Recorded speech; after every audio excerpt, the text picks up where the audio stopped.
بسم اللہ الرحمن الرحیم۔ الصلاۃ والسلام علیک یا رسول اللہ وعلی آلک و صحابک یا حبیب اللہ۔ اللہم صلی علی محمد وعلی آل محمد صلی اللہ علیہ یا محمد نور من نور اللہ۔ بات چل رہی تھی پہلی نشست میں درود تاج کی، بڑے بڑے دیوبندیوں کے مفتیان کا یہ بیان کہ اس میں شرکیہ الفاظ ہیں، تو چند ایک باتیں پہلی نشست میں بتائی کہ کون سا شرک، کون سے الفاظ ادھر کہیں کہ درود ہے اور پھر کہیں کہ یہ شرک ہے۔ وہ الفاظ کی وضاحت کریں کہ کون سے الفاظ شرکیہ ہیں جن سے ہم توبہ کر لیں اور پڑھنا چھوڑ دیں۔ دافع البلاء والوباء والقحط والمرض، اگر ایسے الفاظ ہیں کہنا شرک ہے تو پھر دیوبندیوں کی مختلف کتابوں میں اشرف علی تھانوی صاحب سے لے کر رشید احمد گنگوئی، حاجی امداد اللہ مہاجر مکی اور حسین احمد مدنی، بے شمار ایسے علماء کی نعتیہ صورت میں، نظم کی صورت میں، استغاثہ کی صورت میں، فریاد کی صورت میں آپ صلی اللہ علیہ وسلم سے استغاثہ کیا گیا، تو پھر شرک کس چیز کو یہ کہہ رہے ہیں؟ صاحب تاج آپ صلی اللہ علیہ وسلم کی صفت نہیں ہے، سید العرب والعجم آپ کی صفت نہیں ہے، کعبہ قوسین آپ کی صفت نہیں ہے، محبوب رب المشرقین اور رب المغربین آپ کی صفت نہیں ہے، جد الحسن والحسین، ابی القاسم محمد ابن عبداللہ، نور من نور اللہ، یہ ساری چیزیں اگر کوئی یہ ثابت کر دے کہ آپ صلی اللہ علیہ وسلم کی صفات نہیں ہیں، جد الحسن والحسین نہیں ہیں، مولانا و مولا الثقلین نہیں ہیں، ابی القاسم آپ نہیں ہیں، محمد ابن عبداللہ نہیں ہیں، تو پھر ہم مان لیں گے آپ کی بات کو۔ اور اگر یہ ساری باتیں ہیں اور قرآن سے ثابت ہیں، حدیث سے ثابت ہیں، تو پھر شرکیہ الفاظ وہ کون سے ہیں ہمیں وضاحت دیجیے۔ درود تاج کا پڑھنا خیر و برکت سے خالی نہیں ہے۔ یہ میرے پاس ایک کتاب ہے،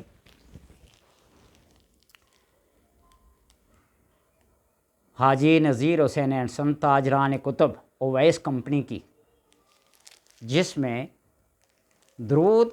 اکبر، درود ماہی، درود لکھی، درود مقدس، یہ سارے بے شمار ایسے درود ہیں، دعائے جمیلہ، دعائے کمیل، دعائے قدح، دعائے امن، یہ اگر شرکیہ ہیں تو یہ چھاپی کیوں گئی؟ سب اس میں موجود ہیں کتاب۔ اور ان چھوٹی موٹی کتابوں کو چھوڑیں، اس کتاب کو دیکھیے، مجموعہ صلوات الرسول، حضرت خواجہ خواجگاں محمد عبد الرحمن صاحب کچھوچھوی اور چھور شریف، چھوہر شریف جو کسی سے ڈکا چھپا نہیں ہے، وہاں سے یہ کتاب چھپی، اور یہ کتاب جو ہے یہ مجموعہ صلوات الرسول، یہ 30 جلدوں پہ مشتمل ہے، 30 جلدوں پہ مشتمل ہے، اور میرے پاس جو ہے یہ جلد دوم ہے، اس کا جز نمبر، پارہ نمبر یعنی 7 سے 12 تک ہے، جس طرح قرآن پاک کے 30 پارے ہیں، اسی طرح اس کتاب کے اجزاء ہیں 30، جس کو پارے کا نام دیا گیا ہے، اور اس میں دعاؤں کے ساتھ اللہ تبارک و تعالیٰ کی صفات کے ساتھ جو درود پاک لکھے گئے ہیں،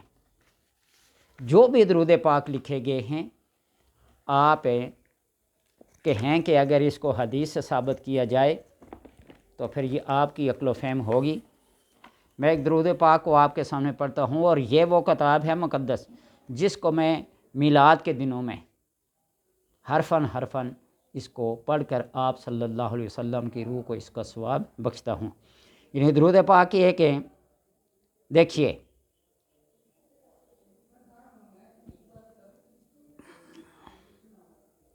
اللہم صلی علی سیدنا محمد وعلی آل سیدنا محمد الذی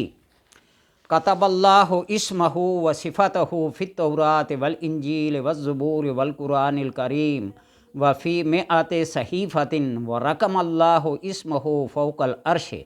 قبل خلق السماوات والارضین وغیرہا وصلی علی سیدنا محمد الذی لما اہتز العرش واضطرب کتب علیہ اسمہ فسکن وطرب وصلی علی سیدنا محمد الذی اول ما کتب القلم اسمہ الکریم واعلن علیہ بالصلاۃ والتسلیم وصلی علی سیدنا محمد الذی کتب اللہ اسمہ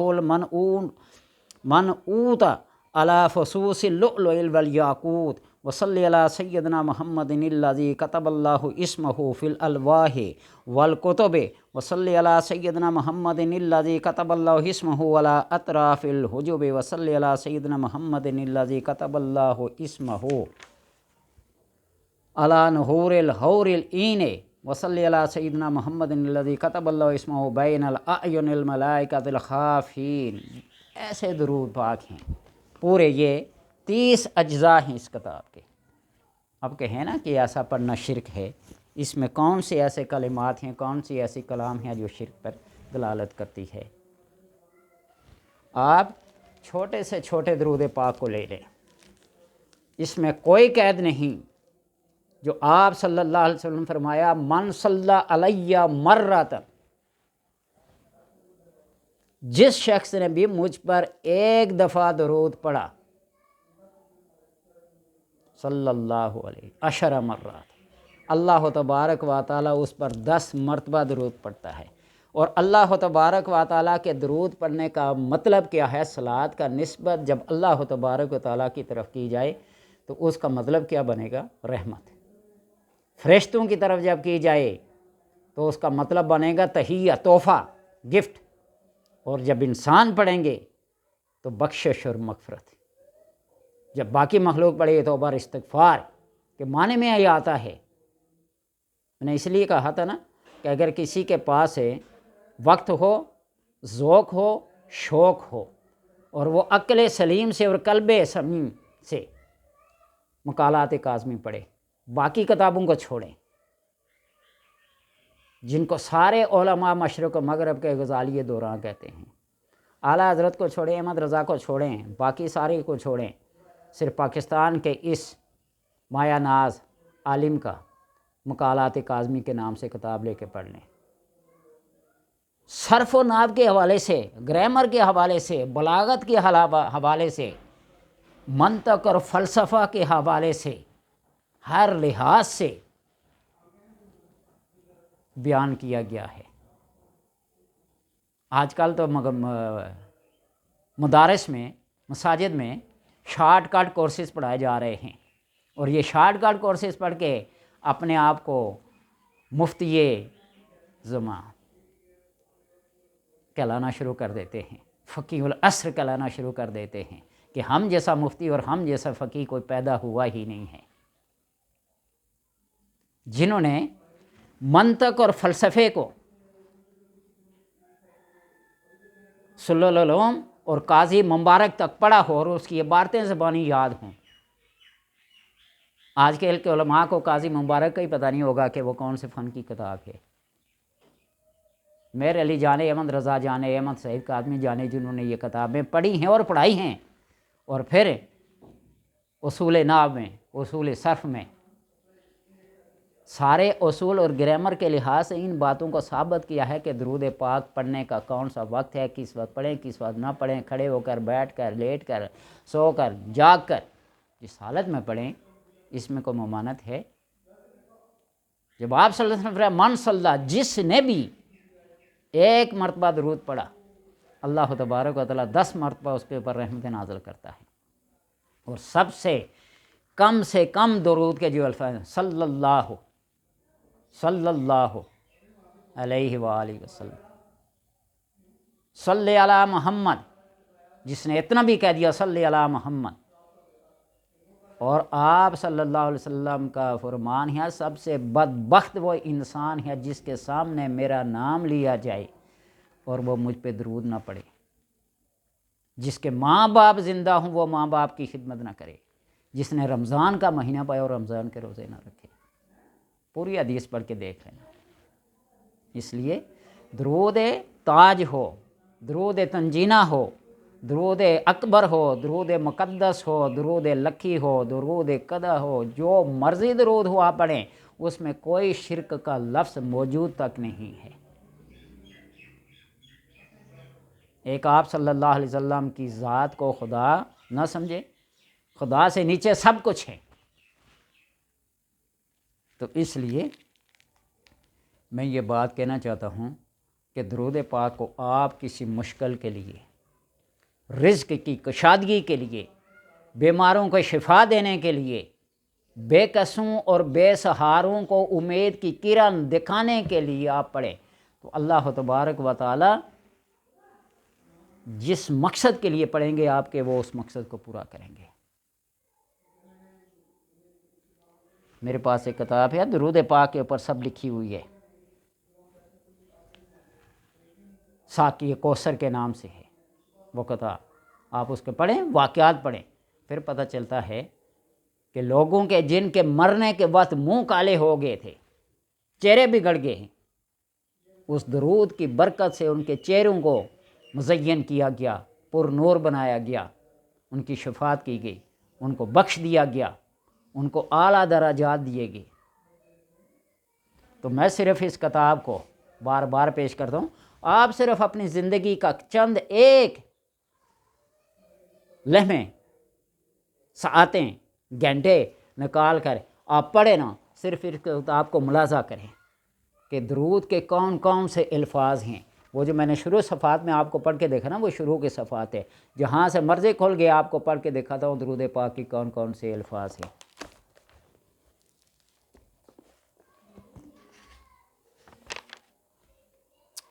اللہم صلی علی سیدنا محمد الذی فیہ الحلم عظیم، اللہم صلی علی سیدنا محمد الذی قال آتاکم وفد عبد القیس وما یرا احد فبیننا فنحن کذالک اذا جاؤ۔ یہ درود پاک ہے۔ آگے جہاں سے بھی کھولیں گے درود پاک کے الفاظ کو پڑھتے جائیں، جہاں سے مرضی پڑھتے جائیں، ایک لفظ جو ایک دفعہ اس کتاب میں ذکر کیا گیا ہے دوسری دفعہ ذکر نہیں کیا گیا، اور اس کا ترجمہ کرنے والے مفتی محمد صدیق ہزاروی ہیں، جو مفتی ضرب علی خان سے کئی گنا علم کے لحاظ سے، فضل کے لحاظ سے، تقوی کے لحاظ سے، ورع کے لحاظ سے، ہر لحاظ سے اللہ تبارک و تعالیٰ کے کرم سے آگے ہیں۔ ٹھیک ہے، اپنے علم پہ فخر نہیں کرنا چاہیے، میں یہ ہوں اور میں یہ ہوں، فلاں نے ایسا لکھا ہے، فلاں نے ایسا لکھا ہے۔ دلیل ہے اگر آپ کے پاس تو دلیل کے ذریعے سے کسی دوسرے کا رد کریں، اگر آپ کے پاس دلیل نہیں ہے تو ایسے ہی رجم بالغیب، اندھیرے میں پتھر پھینکتے رہیں گے، اس کا فائدہ کوئی نہیں ہے۔ میں جو طریقہ آپ کو درود تاج کا بتا رہا ہوں نا، آپ فجر کی نماز پڑھ کر بیٹھ جائیں، 100 بار درود پڑھیں، دوسرے دن پڑھیں 100 بار، ٹائم لگے گا، اپنے کسی بھی بڑے سے بڑے مقصد کو لے کر ایک ٹارگٹ رکھ کے، ایک ایڈونچر سمجھ کے آپ اس کو پڑھیں، پہلے دن، دوسرے دن اور تیسرے دن اس وقت تک پڑھیں جب تک کہ وہ مقصد پورا نہ ہو۔ آپ کو بندہ آ کے کہے گا، اللہ کا کوئی فرشتہ آ کے کہے گا، کوئی غائبانہ آپ کو الہام اور کشف سے یہ بات واضح ہو جائے گی کہ آج میرا کام ہو گیا ہے، آزما کے دیکھ لیں۔ لیکن 100 بار درود پاک پڑھنے کے لیے وقت بھی چاہیے، دل بھی چاہیے، گردہ بھی چاہیے، دماغ بھی چاہیے اور ٹائم بھی چاہیے، سوچیں بھی یکجا ہوں، ایک جگہ پہ مرتکز ہوں، توجہ کے ساتھ پڑھ کے دیکھیے۔ میں نے کل حوالہ دیا تھا نا، نور الحسن نے کہا ہے ٹی وی اینکر ہے، عام نشریات میں آتا ہے، پوچھ لیں نور جہاں جیسی، جس نے ڈانس بھی نہیں چھوڑا، گانا بھی نہیں چھوڑا، کون سا ایسا فلمی کام ہے جو اس نے نہیں کیا؟ کبھی خان کو دیکھیے، وہ کہتا ہے کہ میری زندگی کی معلومات کے مطابق جتنا درود تیار نور جہاں نے پڑھا شاید ہی کسی نے پڑھا ہو۔ اور اللہ تبارک و تعالیٰ کا کرم دیکھیے، 27ویں رمضان کو اس کی ڈیتھ ہوئی تھی، مجھے آج بھی بڑی یاد ہے۔ ہمارے اسکول کے سٹاف روم میں اس پہ بڑی بحث چلی تھی رمضان میں جب اس کی ڈیتھ ہوئی تھی۔ اللہ تبارک و تعالیٰ نہیں دیکھتا، ان اللہ لا ینظر الی صورکم، اللہ تبارک و تعالیٰ تمہاری شکلوں کو، تمہاری صورتوں کو نہیں دیکھتا، کتنے خوبصورت ہو، کتنا قیمتی لباس پہنا ہے، ولیکن ینظر الی قلوبکم، وہ تمہارے دلوں کو دیکھتا ہے کہ تمہارے دل کے اندر کتنا تقوی ہے، کتنی پرہیزگاری ہے۔ اور آپ صلی اللہ علیہ وسلم نے فرما دیا نا، لیس الفضل، کسی کالے کو گورے پر، کسی گورے کو کالے پر، کسی اجمی کو عربی پر، کسی عربی کو اجمی پر، کوئی فضیلت نہیں، الا التقوی، مگر ایک تقوی ہے۔ کلکم من آدم و آدم من تراب، تم سارے کے سارے آدم سے ہو اور آدم کو مٹی سے پیدا کیا گیا ہو۔ یہ شرف ہے تو تقوی اور پرہیزگاری کا ہے۔ اس لیے اللہ تبارک و تعالیٰ دلوں کو دیکھتا ہے کہ کس کے دل میں کیا کچھ ہے۔ کسی دور میں ایک موچی بیٹھا ہوا تھا، وہ زندگی گھر کی جمع پونجی لیے بیٹھا تھا، میں حج کے لیے جاؤں گا، میں حج کے لیے جاؤں گا، میں حج کے لیے جاؤں گا، اور عین موقع پہ جس سال اس نے حج پہ جانا تھا، ایک ایسا سائل اس کے پاس آیا جو مردار کھانے پہ مجبور تھا اور کھایا تھا، وہ ساری کی ساری جمع پونجی اس کو دے دی، خود حج نہیں کیا۔ وہاں کسی صاحب کشف نے اللہ تبارک و تعالیٰ سے عرض کیا، الہ العالمین بتا کہ کس کے صدقے سے تو نے حج کو قبول کیا؟ تو کہا فلاں علاقے کا ایک موچی ہے، اس کی وجہ سے میں نے سارے حاجیوں کے حج کو قبول کیا۔ وہ بندہ چلتا چلتا پوچھتا پوچھتا اس گاؤں تک پہنچا، اس موچی کو جا کے دیکھا، پوچھا اس کی روداد کیا ہے، کیا عمل ہے تمہارا؟ اس نے کہا کون سا عمل ہے، لوگوں کے جوتے سیتا ہوں، لوگ حقارت کی نگاہ سے دیکھتے ہیں۔ یہ مسئلہ میرے سامنے پیش آیا، ایک مردار کھانے والے کو میں نے کیا دیا، بے بسی اور بے کسی کے عالم میں مردار کھانا، فَمَنِ غَيْرَ بَاغٍ وَلَا عَادٍ، جو مجبور ہو تو اتنا کھا سکتا جتنا اس کو سانس باقی رہ جائے، غیر باغ ولا عادٍ، حد سے تجاوز نہ کرے، بڑھ نہ جائے، اتنا تک ہونا جائز ہے نا، شراب پینا، مردار کھانا، جو مرضی، لیکن حد سے نہ بڑھے۔ جب اس نے اس عمل کو کیا تو ان سارے حاجیوں کے ثواب کو وہ لے گیا جس کی وجہ سے سارے حاجیوں کے حج کو قبول کیا گیا۔ اس لیے اللہ تبارک و تعالیٰ دلوں کے تقوی کو دیکھتا ہے، ظاہری خوبصورتی کو، ظاہری باتوں کو نہیں دیکھتا، کتنا قیمتی لباس پہنا ہے، کتنی بڑی پگڑی پہنی ہے، کتنی بڑی داڑھی رکھی ہے، کتنی تو نے تسبیح پڑھی ہے، کتنا لمبا چوگا پہنا ہوا ہے، یہ نہیں۔ اس لیے طنز اگر کریں، کسی کا رد کریں تو دلیل کے ساتھ کریں، بغض و حسد کے ساتھ نہیں۔ اللہ تبارک و تعالیٰ درود پاک کو پڑھنے کی توفیق تمام عالم اسلام کے بچے سے لے کر بڈھے، مرد، جوان، عورت، جو بھی ہیں، اللہ سب کو دے۔ ہر ایک کے ہاتھ میں تسبیح ہو، یہ تسبیح یاد دلاتی ہے، ورنہ اس تسبیح کی ضرورت ہے، یہ یاد دلاتی ہے کہ تم یہ پڑھ رہے ہو، کہیں 2-4 دفعہ پڑھتے رک نہ جاؤ، زبان پہ جاری رکھو۔ اللہ تبارک و تعالیٰ سمجھنے کی توفیق عطا فرمائے۔